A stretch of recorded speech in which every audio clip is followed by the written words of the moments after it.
And then, so how does oxygen intake level affect the body's fat burning potential?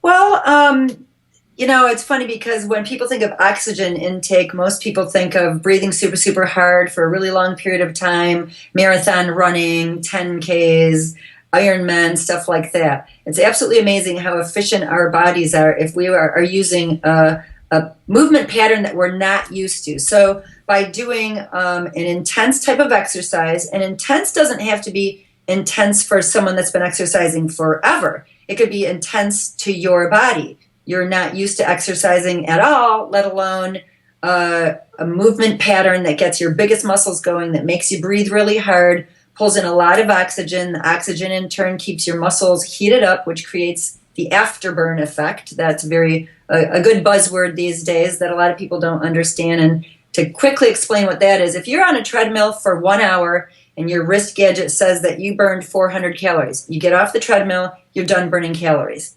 You do a body weight workout or add one set of dumbbells or one kettlebell to a 7, 10, 15-minute workout. The minute you put that kettlebell down is really when your body is heated up. You start using a little bit more oxygen. You are going to keep your body in that afterburn state, burning calories for, depending on your intensity level, up to 36 hours. So you're sitting on the couch that night watching TV, your body is in fat burning mode. Not to mention you've used your biggest muscles, you're going to get firmer, you're going to be stronger, you're going to have better balance, all things that are important as we age that unfortunately people don't pay that much attention to, and that's the necessity of aging. Okay, great. Great. Now, jumping over to hormones, Ooh. how can hormones aid in our weight loss? Well, that's a huge one, being as I'm a woman over 40 and over 50. Hormones play a huge part in our lives, not to mention I also have a thyroid condition that's an autoimmune disorder that brings most women that have that issue into complete fatigue, very overweight, a lot of brain fog. So again, you get back into how you live your lifestyle. So extreme nutrient density, but the type of exercise that a lot of women do actually disrupts your hormones and makes your body work harder instead of smarter. So since our hormones kind of take over our bodies as we age, the idea is to get that control back. So I think, again, too much exercise turns all the hormones on that are aging and make you more tired. So to get your hormones optimized, you want to eat for energy and you want to do the exercises that I was speaking of earlier that don't make your hormones have to work harder, but more, they keep them more balanced. And again, with the thyroid too, too much exercise, too much cardio, that wreaks havoc on your thyroid. So, if you suspect you might have a thyroid issue, you might want to look into less exercise, better foods. Those are things that I've used to optimize my energy levels, my weight, everything that used to be an issue 20 years ago is what I coach women on now that they can take control of. Awesome, awesome. Now, a common thing that I hear, or a common issue that's people end up facing, is stress, and maybe you can kind of talk about how stress can be a big cause of weight gain. Oh, yeah. Well, and it's kind of funny because you and I were speaking earlier of I've had a lot of stressful things happen in my life in the last couple months that, I'm kind of a control freak. I like to know that now over the last, 20 years, I've controlled my body and so stress definitely can make you have that tight chest and that fight or flight response, which I know just because of my research and who I surround myself with, that triggers that cortisol, that horrible hormone that we need to live, but way too much of is where you get into those diseases and the belly fat and the hormone imbalances. So finding time for yourself, I think, is something huge. I'm now doing acupuncture. I'm getting regular massages, which I'm a huge advocate of. I used to think it was too expensive.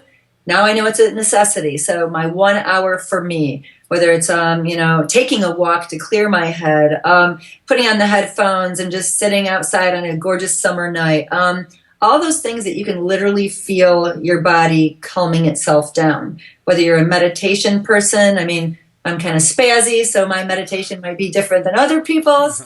But when I feel that stress coming on, I know my sleep is that much more important. Whether you take, a natural sleep supplement, and I'm an advocate of a lot of good natural supplements, not just vitamins or whatever, but different things, taking time for you, spending time with positive people, things that bring you back to that centered point where that's what really matters. And unfortunately, a really good friend's father passed away suddenly yesterday, and all of a sudden, all my stress was just gone, thinking, wow, the stuff that I think is stressing me out doesn't really matter. And I really need to focus on, telling my kid I love him today and calling my husband and tell him I appreciate him. And that already just calmed me down and thought that I'm grateful, being grateful for things that are important things, stuff like that. Yeah, good points. Good points. Well, my next question was the truth and myths about afterburn effect, but I think you've talked about that one. Oh, yeah, right. Yeah. So now, so that being said, I was wondering if there's anything, usually at this point I ask, like, is there something that I didn't ask, or is there something you leave people with? This is kind of your time to... I guess I always, when I do some guest speaking engagements for everything from elder care people to brain mindset type of things, and I always like it when someone touches on this first, but it still is the thing that we do have the power, and you are capable of changing things from negative to positive, and it comes from your mindset first. So whether it's hanging around with positive people, knowing I did a Dale Carnegie course a while back, and it didn't, we started every day with every session, not with I'm going to try or I think I'm going to, it was I am. So I wake up every morning and say, I am capable of making today a powerful one, even though some monkey wrench is going to get thrown at me, I know every day.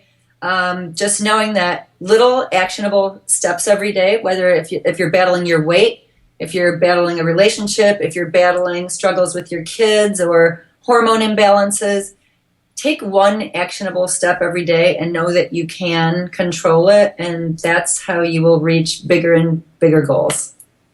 Awesome. And then, Dawn, where can people get more information about you? All right. Well, I have a new revamped blog that I'm really excited. Put a lot of work into it. It looks great. It is Constant Energy Fitness. So I'm sure you'll give them that link after. And then it will be launched very soon. My heart and soul is into this project called 7-Minute Ageless Body Secret. And I don't want it to be a secret. I want everybody to be in on my secret. And it's a great program that, especially for women over 35 or 40 that are battling all those things that we've spoken of. It's a great way to get in touch with your own body, your mind, your soul, feel great, look great, and age backwards. Awesome. So thank you very much for your time, Dawn. Thank you, Rick. This has been awesome as usual, and plus I get to see you all the way from Canada, and here I am in Michigan. In a couple weeks we'll meet with other fitness professionals in San Diego. I'm looking forward to that, and I'll be happy to hang out with you. Looking forward to it, Rick. Awesome. So thank you, everyone at Exercises for Injuries, for watching this or listening to this or reading this. Make sure to swing by exercisesforinjuries.com. Enter in your injury or pain. There's a good chance of an article, video, or an interview that'll help you overcome your injury or pain. So this is Rick Kaselj with Dawn saying take care and bye-bye. All right. Thank you.